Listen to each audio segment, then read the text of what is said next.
त्यांना सुद्धा आज सकाळ सकाळ हॉटेलच्या ठिकाणी गेल्यानंतर आहे ती नोटीस बजावण्यात आली। आपण आज त्यांच्याकडनं जाणून घेणार आहोत की सर काय सांगाल की आज तुम्ही सकाळ सकाळ जे आलात म्हणजे तुम्ही हॉटेल म्हणजे तुम्हाला ही नोटीस बजाव कालच सगळ्या मराठा आंदोलकांना नोटीस बजावण्यात आली होती, पण आज पहाटे तुम्हाला हॉटेलमध्ये नोटीस बजावण्यात तुमचं गाव जे आहे ते नांदेड तुम्ही सांगितल्याप्रमाणे, पण कशा प्रकारे नोटीस आली काय सांगता?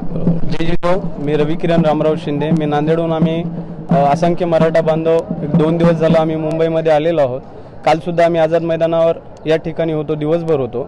आम्ही खेतवाडी पोलीस स्टेशन अंतर्गत खेतवाडी जे नगर आहे त्या अंतर्गत जे येणारं पोलीस स्टेशन आहे त्या तिथं आम्ही मुक्कामी होतो। तर मुक्कामी असताना आज सकाळी आम्ही जेव्हा उठलो तेव्हा अचानक पोलीस स्टेशन आणि पोलीसवाले दोघं तिघं जण येऊन आम्हाला हे नोटीस देऊन गेली कित्येक वर्ष सुरू असलेला हा मराठा आरक्षणाचा लढा आज अंतिम टप्प्यात आलेला असताना मनोज जरांगे पाटलांसारखं एक निस्वार्थी आणि निष्कलंक नेतृत्व मराठा समाजाला लाभलेला असताना काही राजकीय नेते स्वतःची राजकीय पोळी भाजून घेण्यासाठी 2 समाजामध्ये जातीय तेढ निर्माण होईल अशा प्रकारचे वादग्रस्त वक्तव्य करून मराठा समाजाला भडकवण्याचं काम करत होते। पण असे असताना मनोज जरांगे पाटलांच्या एका शब्दावर मराठा समाज अतिशय शांततेने आणि संविधानिक मार्गाने हा मराठा आरक्षणाचा लढा सुरू ठेवून हे आंदोलन सुरू ठेवलेलं आहे। आणि मनोज जरांगे पाटलांनी ज्या पद्धतीने सांगितलं आपल्या आंदोलनाचा भाग की 20 तारखेपासून 26 तारखेपर्यंत जी आपली अंतरवाली सराटी ती मुंबई पायवारी सुरू आहे आणि त्याचाच एक भाग म्हणून आज 26 तारखेला जरांगे पाटील आझाद मैदान या ठिकाणी पोहोचणार आहेत। तर आज त्या अनुषंगाने आम्ही आलेलो आहोत। पोलीस स्टेशनकडून आम्हाला जमावबंदीचे आदेश आलेले आहेत आणि यामध्ये त्यांनी असा पण उल्लेख केलेला आहे की हिंसक वळण लागू शकते, जाळपोळ होऊ शकते। मला हे सांगायचे सरकारला आणि गृह विभागाला की गेली 7 महिने मनोज जरांगे पाटलांच्या नेतृत्वामध्ये मराठा समाज आंदोलन करत आहेत, तर मुंगी सुद्धा या आरक्षणाच्या आमच्या आंदोलनाच्या लढ्यामध्ये आमच्याकडून मराठा समाजाकडून कोणाला 1 रुपयाचाही त्रास झालेला नसताना जरांगे पाटील अंतरवालीवरून आज जवळपास वाशीपर्यंत आलेत, तर कुणाला धक्का केसालाही कोणाचा धक्का लागलेला नसताना गृह विभागाने विनाकारण मराठा समाजाला अशा प्रकारच्या नोटीस देऊन भडकवण्याचं काम करू नये। आणि आज या ठिकाणी मनोज जरांगे पाटील दुपारच्या नंतर पोहोचतील आणि जोपर्यंत सरकार आम्हाला मराठा आरक्षण देणार नाही तोपर्यंत आम्ही या ठिकाणाहून हलणार नाही असं या निमित्तानं मी आपल्याला सांगू इच्छितो। नक्कीच सर, जसं तुम्ही म्हणालात की तुम्हाला ही नोटीस आली आहे, त्याचप्रमाणे जे त्याआधी सुद्धा हायकोर्टामध्ये जालन्याचा विषय घेऊन की जालन्यामध्ये जशी दंगल झाली तशी इथे सुद्धा कायदा सुव्यवस्था होती, असं काही लोकांनी ती याचिका दाखल केली, तशीच याचिकामुळे तुम्हाला नोटीस कसं बघतो याकडे काय?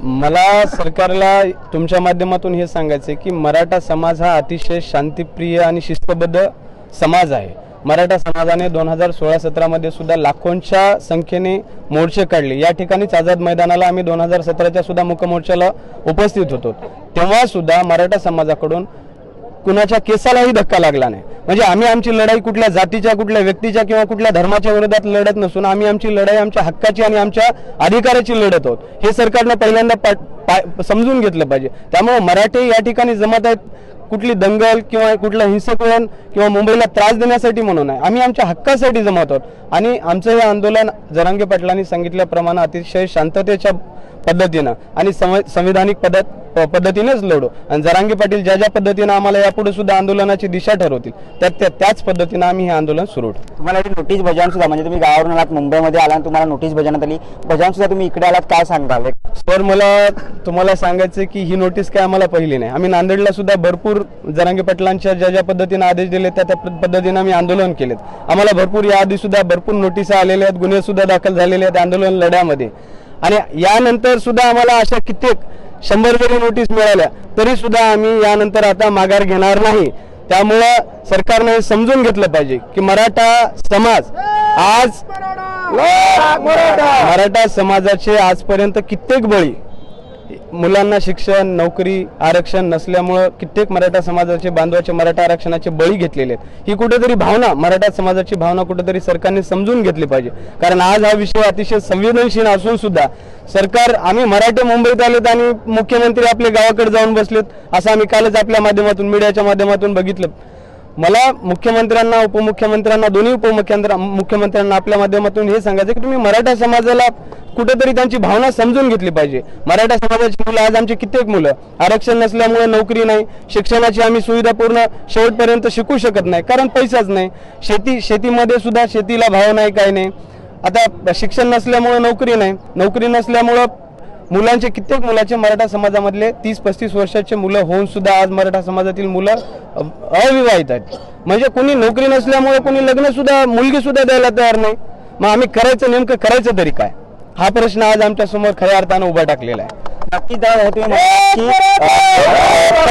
की सुट्टीवर गेले आहेत 2 दिवसांसाठी, पण त्यानंतर ज्या मुख्यमंत्री शिष्टमंडळ जे आहे ते चर्चा करण्यासाठी मनोज जरांगेकडे गेलेलं आहे. मग नेमकं तुम्ही एक आंदोलक म्हणून कसं वाटतं आणि काय सांगता? आज जे शिष्टमंडळ जरांगे पाटलांकडे चर्चा करण्यासाठी गेलेलं आहे सरकारचं, त्या चर्चेमध्ये जरांगे पाटील जो निर्णय घेतील, जरांगे पाटलांनी जो निर्णय घेतला तो संपूर्ण आम्हाला मराठा समाजाला मान्य आहे. त्यामुळे जरांगे पाटील जो निर्णय घेतील तो आमच्यासाठी मान्य राहील, अंतिम राहील. ठीक आहे, धन्यवाद. जर आपण पाहिलात तर मनोज जरांगे पाटील जे बोलतील ते सांगतील तसं आम्ही ऐकू, अशा प्रकारची भूमिका जी आहे ती आज मराठा आंदोलनात घेतली जाते. अशाच प्रकारच्या बातम्यांसाठी आमच्या युट्यूब चॅनल लाईक आणि सबस्क्राईब करा.